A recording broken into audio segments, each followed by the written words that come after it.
Fox has chosen to cancel the much fan-beloved Dollhouse. I think we can both agree that the second half of the first season really picked up. This show that potentially could have been Joss Whedon's best show ever. Hi there, everyone. I'm Michael Goldberg. I'm Pete Sankey. And this is the Geek Side. This is a special Geek Side episode. We're entitling this one the...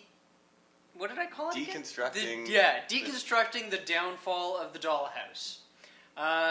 So as everyone pretty much knows, Fox has chosen to cancel the much fan-beloved Dollhouse. No way.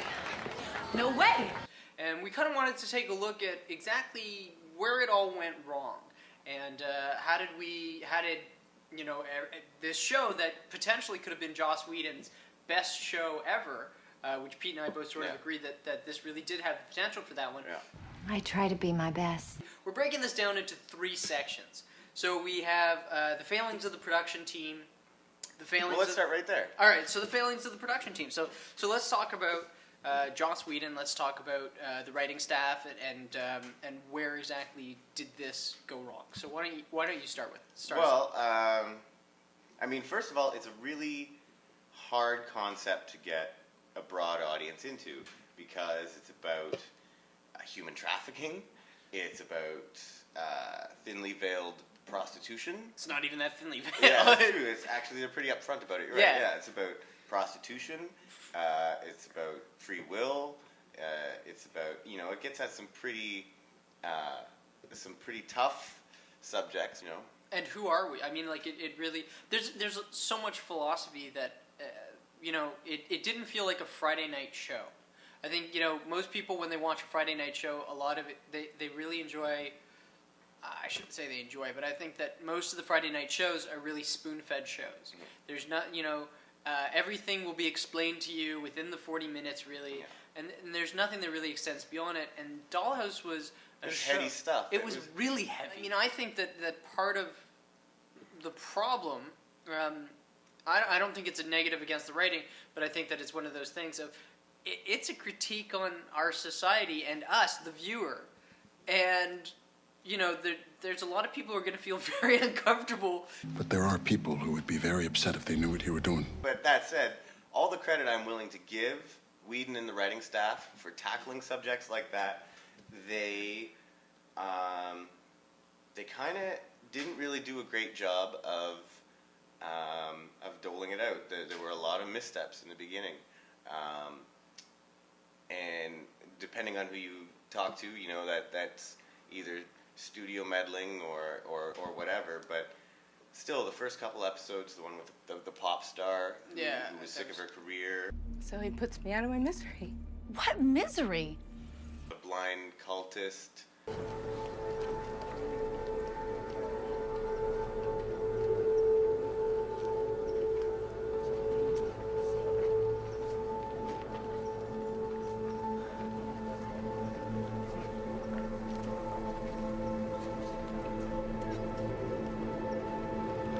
Sparrow. I'd know your face anywhere. Some of those early ones, the standalone stories were pretty weak. And I mean, actually, let's take it back to even the initial, the unaired pilot, as it were. If you've seen the DVD or if you pirated it off the internet, bad for you. We've disagreed actually on that pilot episode. I thought it was a lot better because it sort of jumped a few storylines that took a little later. Mm-hmm. And I thought I didn't like the original pilot because I liked the way they ended up doing it because it teased the story out. You didn't find out Victor was active until 3 or 4 episodes in. What were some of the other things? I can't remember now. Well, they started to establish the grouping of Echo, Sierra, and Victor. Right. I think that the show, when it started, there was the first few episodes really have to draw you in. And I don't think there was anything like that. There wasn't, we get into that really creepy... There were a couple good ones. The ones where she was being hunted. I'll give you a 5-minute head start. And then I'm coming after you. Whatever your thoughts on the first, let's say, half of the first season, I think we can both agree that the second half of the first season really picked up, and the show started to find a groove. It found interesting ways to use Victor and Sierra and Echo, use the same actives over and over every episode, and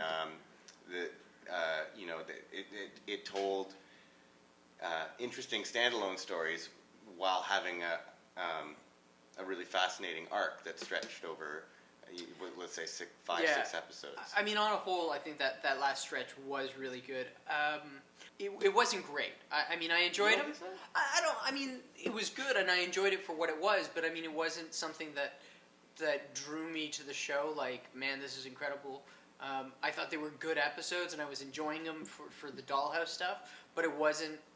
It started to feel like Joss Whedon writing again. It started to feel like, like the whole entire Whedon family, I should say. Of just that smooth flowing writing and everything, but it still wasn't quite there. And I mean, personally, I don't think we got there until like the last few episodes of this season. Oh wow! Well, for me personally, outside Epitaph 1. Well, yeah, that's a whole other story. But for me personally, yeah, the second half of the first season, I was hooked. I was in. And that's now. I guess that's a good part to get into Epitaph 1. Objection. Insanely stupid idea. Arguably, actually at this point, I'm going to say second best episode. It's still one of my favorites, but I think the most recent one, Belonging with Sierra, was the best episode that they've done. But really, when Epitaph 1 not being aired, I think was a huge hindrance for the show. Because it became cultish. Now it was just like a few people knew about it, and only a few people saw it, and it was, people pirated it online, but you could get it on the DVD. But there was still no connection, and it was. I know the episode sort of stood alone, but it was one of those things of those who saw it were praising it and were talking about it, and those who didn't felt kind of left out, I think. And if they had heard what the story of Epitaph 1 was, it might have turned them off from starting season 2, because it's like, wait a minute, hold on, what do you mean this whole future thing? And that not being aired wasn't a failing of the writing staff, but it was one of those things of, it was a phenomenal episode that really could have helped the show, but never really did. Yeah.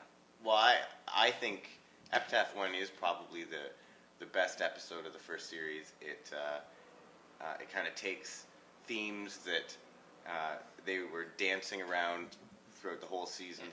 If I think I can figure things out, is that curiosity or arrogance? And it just takes them as far as they'll go. Like, what if people took this technology and used it as a weapon against a mass population? Yeah, and I think. I'm not sure who's at fault, whether it's the production staff or the network, but for whatever reason that episode wasn't aired, which is universally considered the best one of the first series, that wasn't a good idea, guys. I miss anything? Just the vodka, thank God.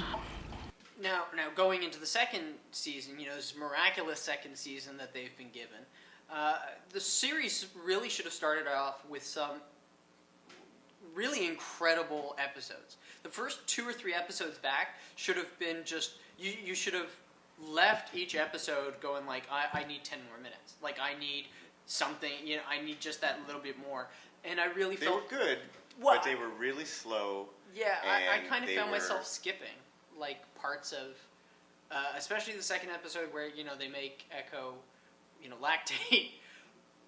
It's an incredible idea, and I love the ideas that they're exploring. But it really, that story arc almost felt like a B storyline to me. Yeah. It was uninteresting. Which is unfortunate. But it was just like, it was one of those ones where I was just like, I'm not that interested right now in Echo or in the story. Mm-hmm. The first one back wasn't bad. It was really good, and it had a great cast. Yeah. But it just felt really slow. But it was better than the first half of the first season. Yes. It was promising, but given how close that show came to being canceled. Like you said, they needed to come back with a bang. Yeah, They needed and to those- really do something really dramatic, something that's going to get a lot of attention in that first episode, and then save those character developments for the second episode of the second season